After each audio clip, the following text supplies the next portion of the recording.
Alright, let's sleep. Pull the blankets up to your chin.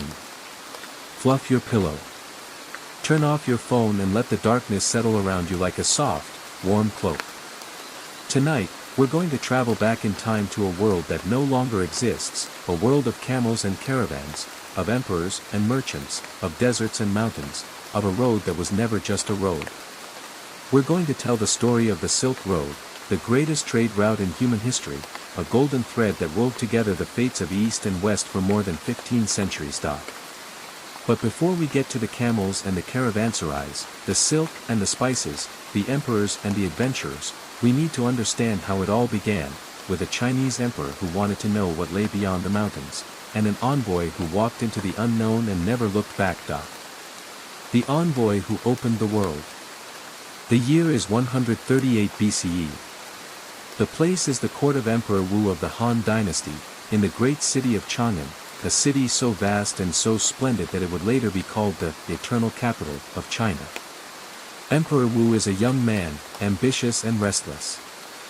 He rules over a vast empire, but he is troubled by a persistent threat, the Xiongnu, fierce nomadic warriors from the steppes of Central Asia, who raid his borders, steal his cattle, and terrorize his people. The emperor wants to find allies against the Xiongnu. He has heard rumors of a people called the Yuezhi, who live far to the west, beyond the mountains and deserts that no one has ever crossed.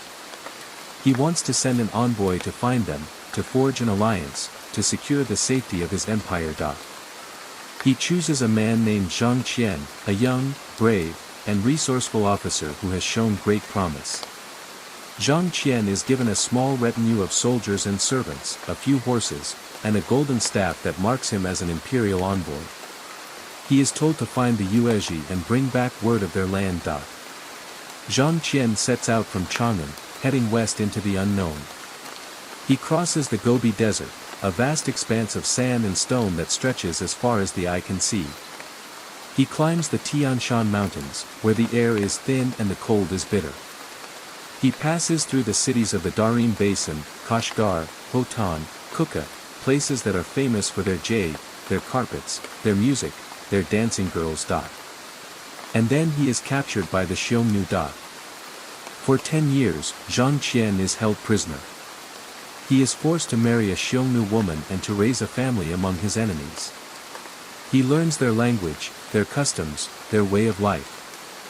He adapts, survives, and waits. And when the opportunity finally comes, he escapes. He does not return to China. Instead, he continues his mission. He travels further west, through the lands of the Fergana Valley, past the great cities of Samarkand and Bukhara, until he finally reaches the land of the Yuezhi. He finds them, but they are no longer interested in fighting the Xiongnu. They have found a new home, a new life, and they do not want to risk it. Zhang Qian returns to China in 126 BCE, after 13 long years. He has not secured an alliance. He has failed in his primary mission. But he has brought back something far more valuable, knowledge. He has seen the lands beyond the mountains. He has tasted their fruits, heard their languages, and learned of their riches. He has opened a door that no one had ever opened before. The emperor is delighted. He rewards Zhang Qian with wealth and honor, and he sends him on another mission, this time, to establish trade relations with the kingdoms of the West. Zhang Qian returns to Central Asia with caravans of silk, gold, and goods, and he returns with exotic treasures, grapes, alfalfa, and the blood-sweating horses of Fergana, which are so magnificent that the emperor calls them heavenly horses. The Silk Road has begun. The road that was never a road. The Silk Road was not a single road. It was a network of routes, a web of paths that stretched across the vast expanse of Eurasia, from the great cities of China to the shores of the Mediterranean, from the steppes of Mongolia to the deserts of Arabia, from the mountains of India to the plains of Europe. It was more than 4,000 miles long, and it crossed some of the most inhospitable terrain on earth, the Gobi Desert, where the sand could swallow a man whole, the Taklamakan Desert, whose name means, you can go in but you never come out, the Pamir Mountains, the roof of the world, where the air is so thin that your lungs burn with every breath. the vast steppes of Central Asia, where the wind howls across the endless grasslands and the winter cold can kill a man in hours. The Silk Road was not paved. It was not marked by signs. It was not protected by armies. It was a path through the wilderness, a route that merchants and travelers followed because they had no other choice.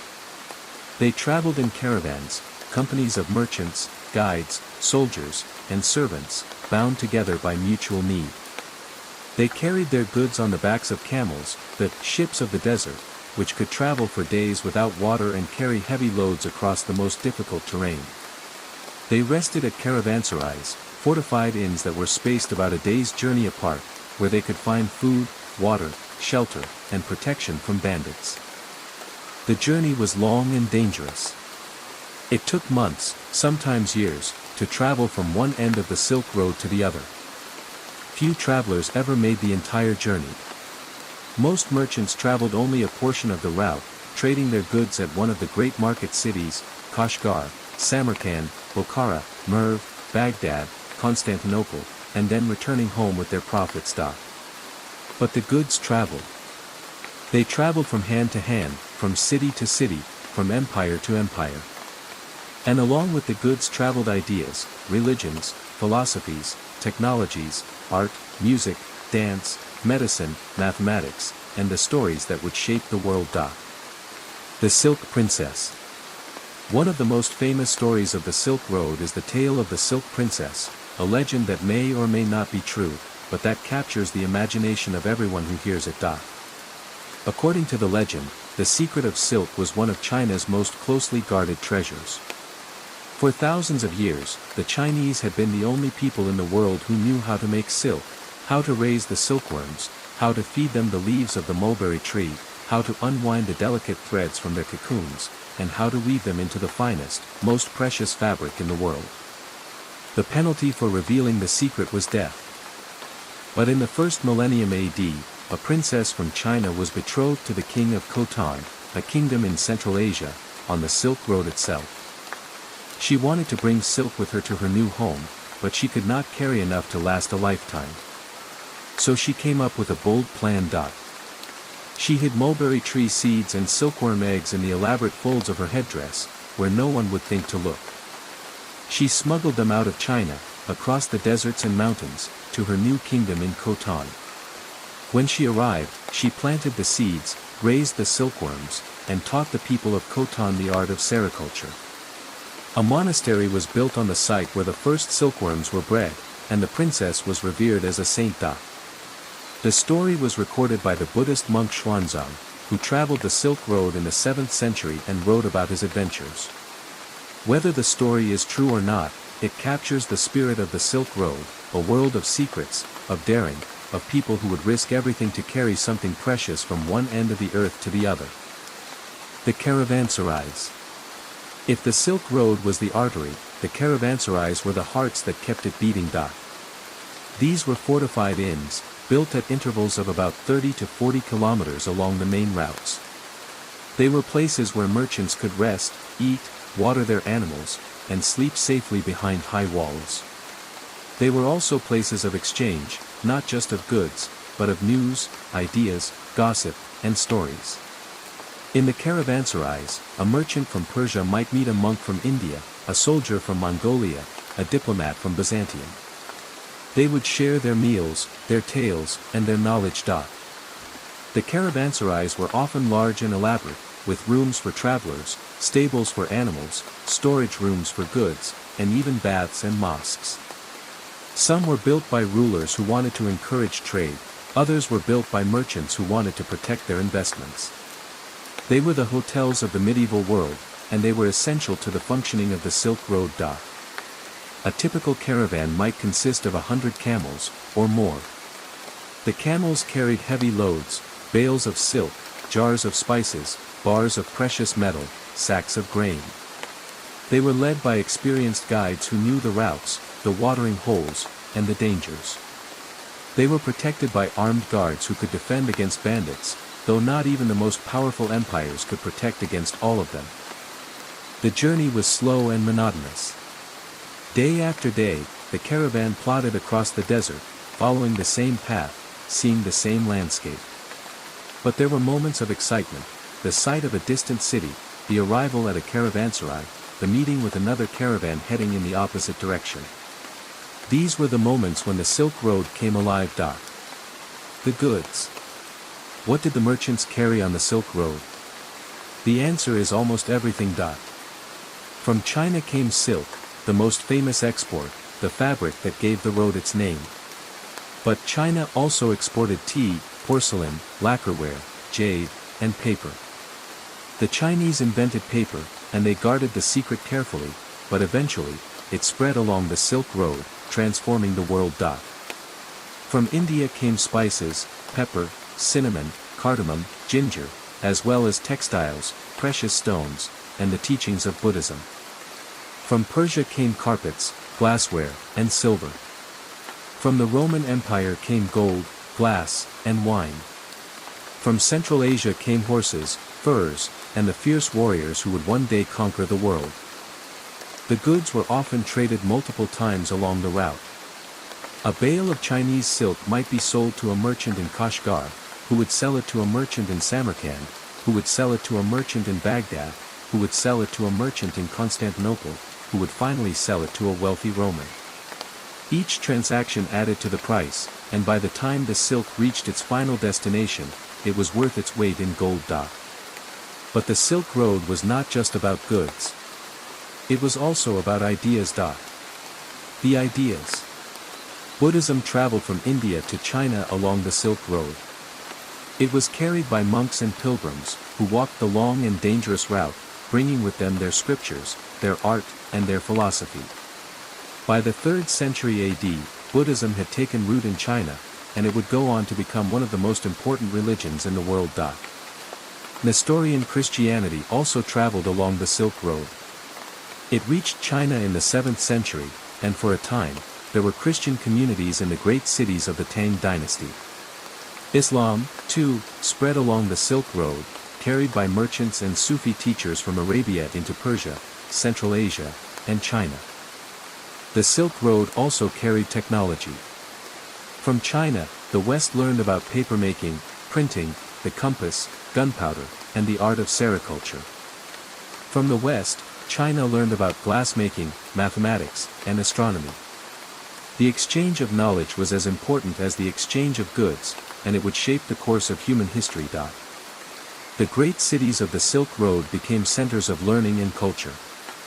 The Tang capital of Chang'an was one of the most cosmopolitan cities in the world, filled with merchants, monks, and diplomats from every corner of Asia.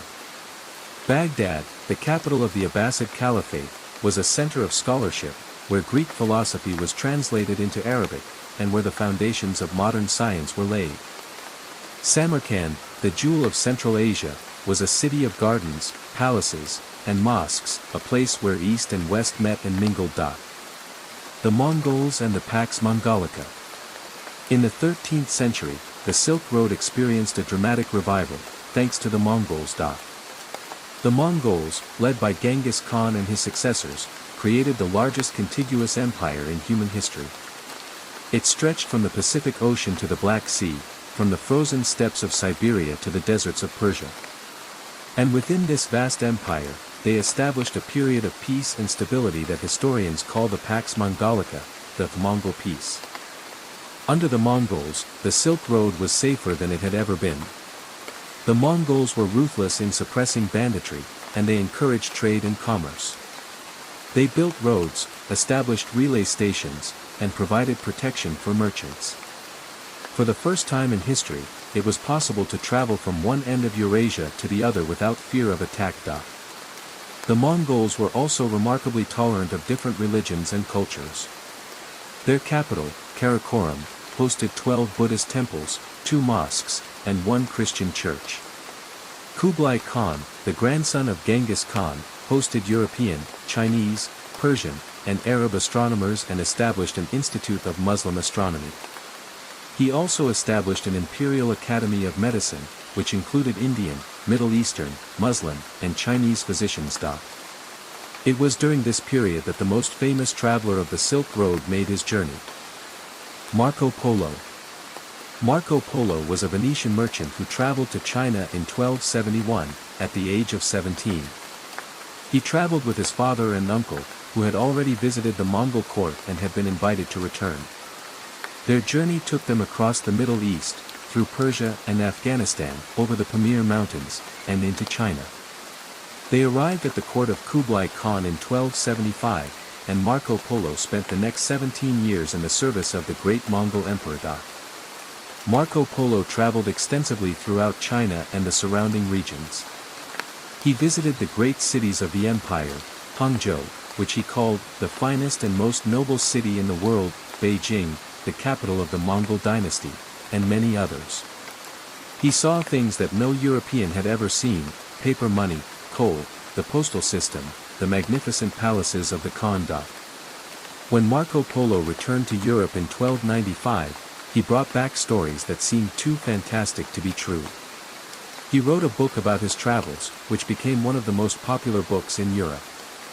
It inspired generations of explorers, including Christopher Columbus, who carried a copy of Marco Polo's book on his voyage to the New World. Marco Polo was not the only European to travel the Silk Road during the Mongol period.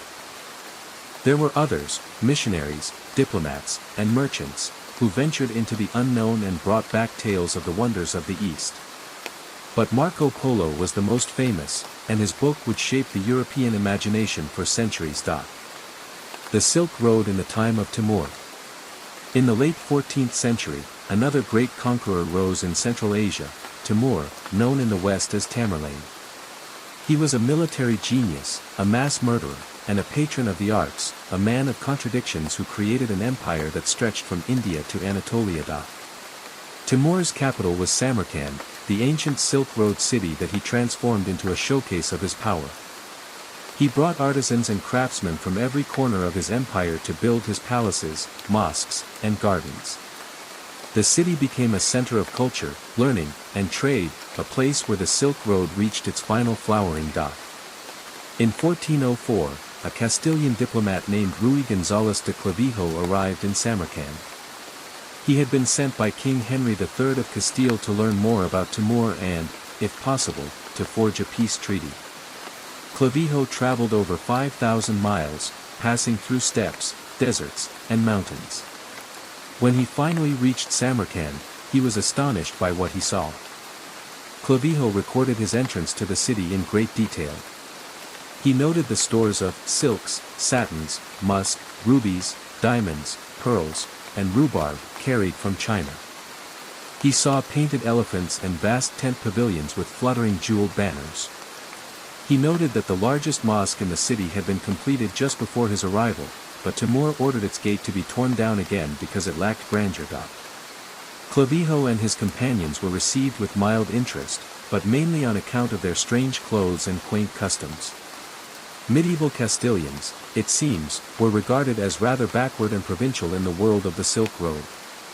Upon their entry to the city, Clavijo recorded that the party passed through a plain covered with gardens, and houses, and markets where they sold many things.